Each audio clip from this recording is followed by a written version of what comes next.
Good evening प्यारे बच्चों, आप सभी का स्वागत है आपके अपने यूट्यूब चैनल पर, जहां हम class 10th chapter 4 quadratic equation के बारे में डिस्कस करने वाले हैं। आज पहले मैं आप सभी से सॉरी बोलना चाहूँगा, क्योंकि पिछले कुछ दिनों से मैं क्लास अपलोड नहीं कर पाया due to the health issues. तो बच्चे, आज से फिर से थोड़ी हेल्थ अच्छी है, तो आज फिर से हम अपना क्वाड्रेटिक इक्वेशन के बारे में बात करेंगे, नया चैप्टर स्टार्ट करेंगे। ठीक है, थोड़ा ध्यान रखना, कॉन्सेंट्रेशन के साथ बस कुछ मिनट 25 से 30 मिनट्स के अंदर पूरा चैप्टर हुआ। ठीक है, चैप्टर की सबसे पहले हम चैप्टर के बेसिक कॉन्सेप्ट पढ़ेंगे कि क्वाड्रेटिक इक्वेशन होता क्या है, क्वाड्रेटिक इक्वेशन की जनरल फॉर्म क्या होती है, क्वाड्रेटिक इक्वेशन के फैक्टराइज कैसे किए जाते हैं। आफ्टर दैट हम कुछ क्वेश्चंस पर बात करेंगे। ठीक है बच्चे, चलिए करते हैं आज की क्लास स्टार्ट, उस परम पिता परमात्मा को याद करते हुए। सो क्वाड्रेटिक इक्वेशन, सबसे पहले क्वाड्रेटिक इक्वेशन होती क्या है? Equation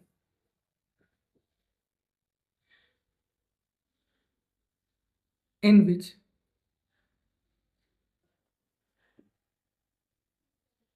highest power of the variable highest power of the variable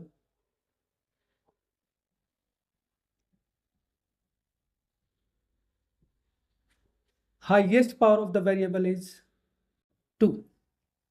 An equation in which highest power of the variable is 2 called quadratic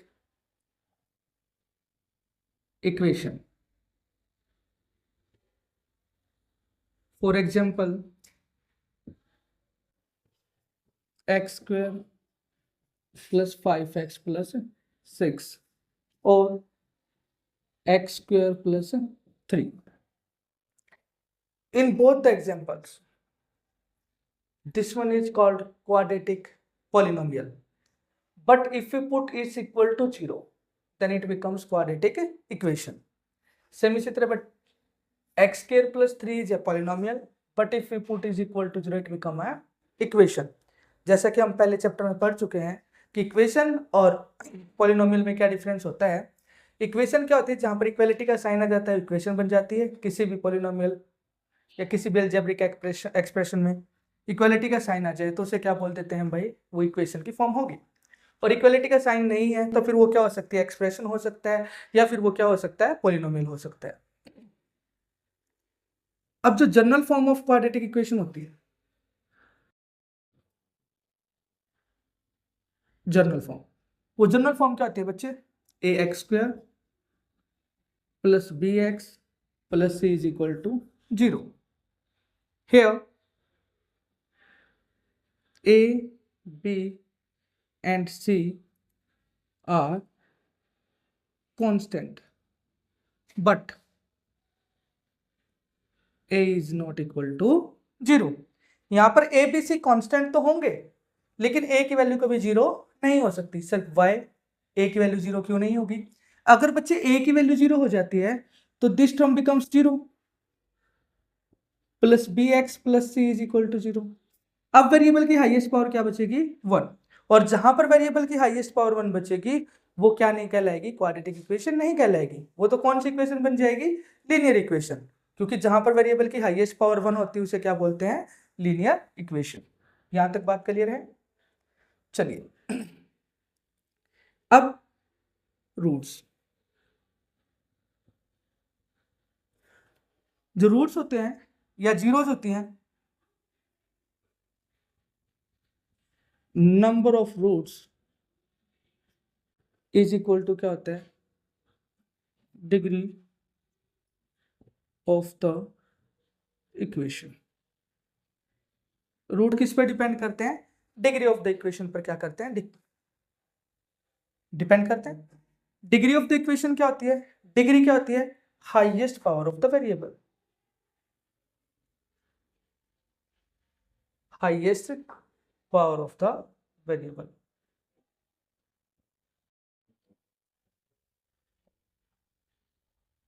ठीक है, हाईएस्ट पावर का मतलब क्या होता है? जैसे कि यहां पर वेरिएबल की हाईएस्ट पावर कितनी है? 2।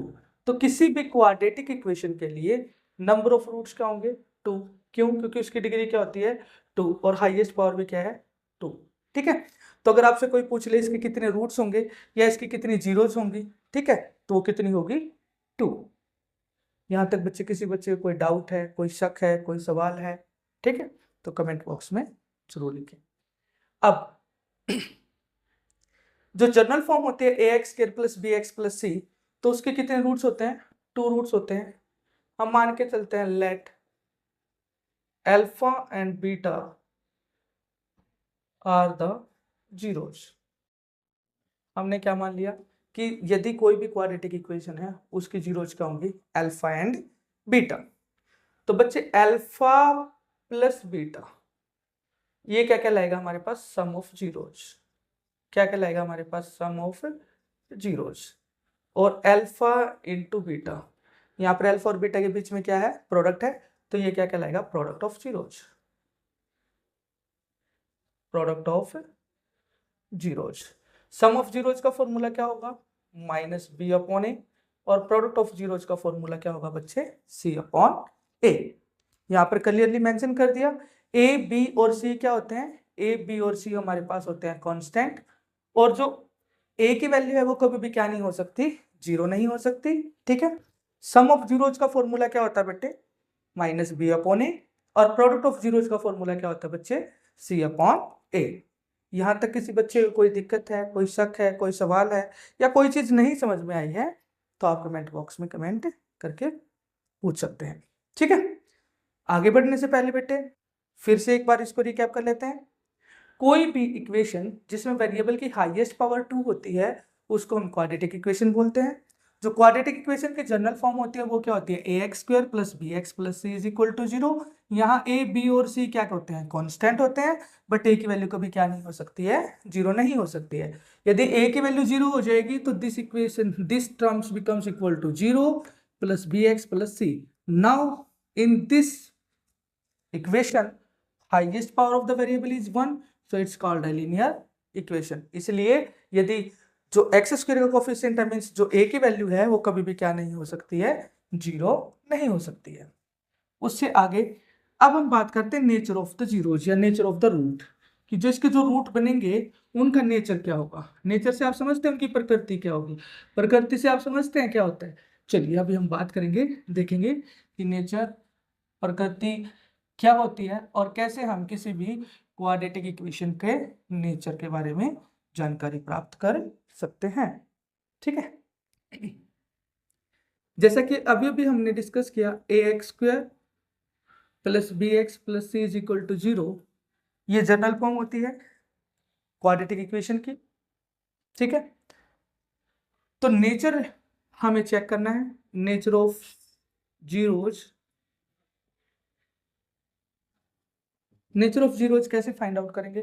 ये चेक करने के लिए बच्चे हम यूज करते हैं डिस्क्रिमिनेंट मेथड।